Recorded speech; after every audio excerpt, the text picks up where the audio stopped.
Здравейте, фенове на ножчетата! Аз съм Владимир от ARMS.BG в град София на улица Цар Самуил 93 или armsbg.bg.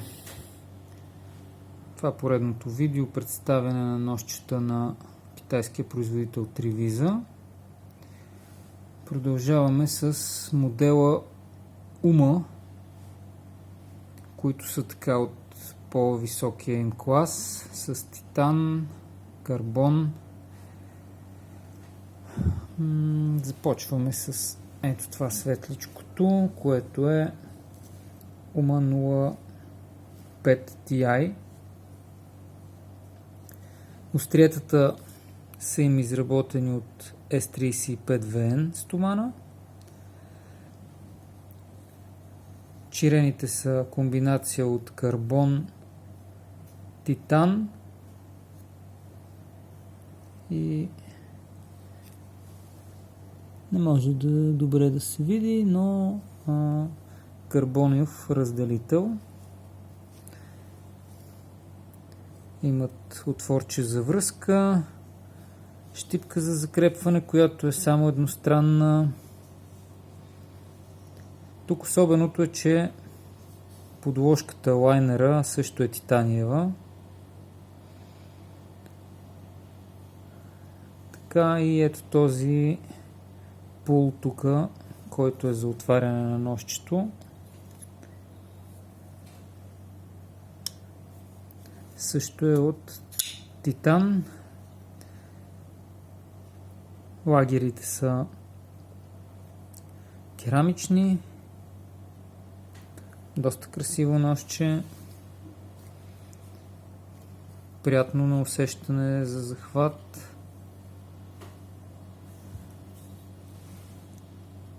Сравнително лекичко. Честно казано, с пулчето ми е малко, по-скоро за отваряне в джоб, може би. За на ръка е тегаво. Тази модификация е с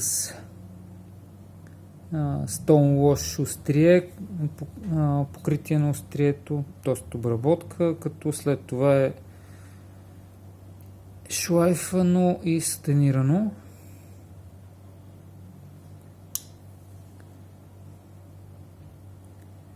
Общата дължина е 215 мм, острието е 92 мм и е дебело 4 мм. Вижда се, че е масивно. Този модел тежи 132 грама и половина.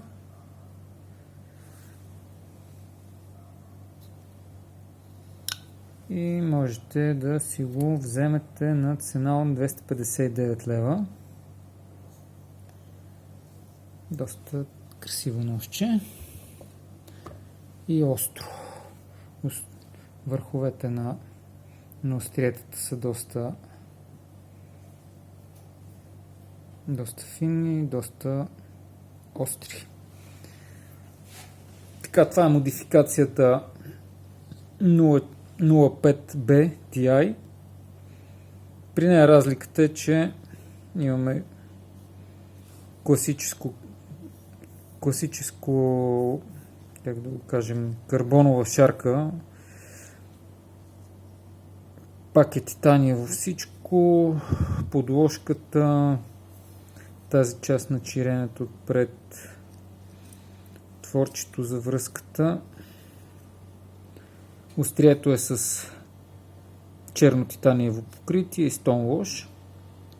Също от S35VN стомана.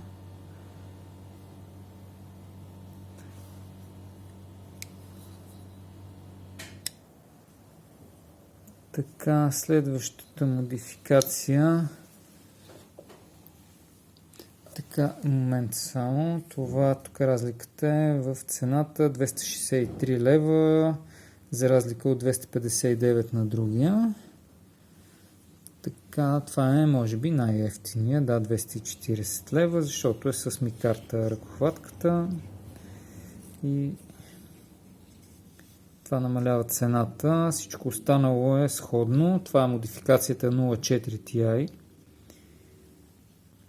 Титана отвътре е запазен. Външно покритието, Stone Wash финиш на острието.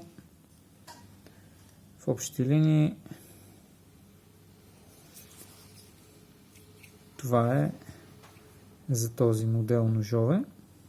Очаквайте следващия съвсем скоро.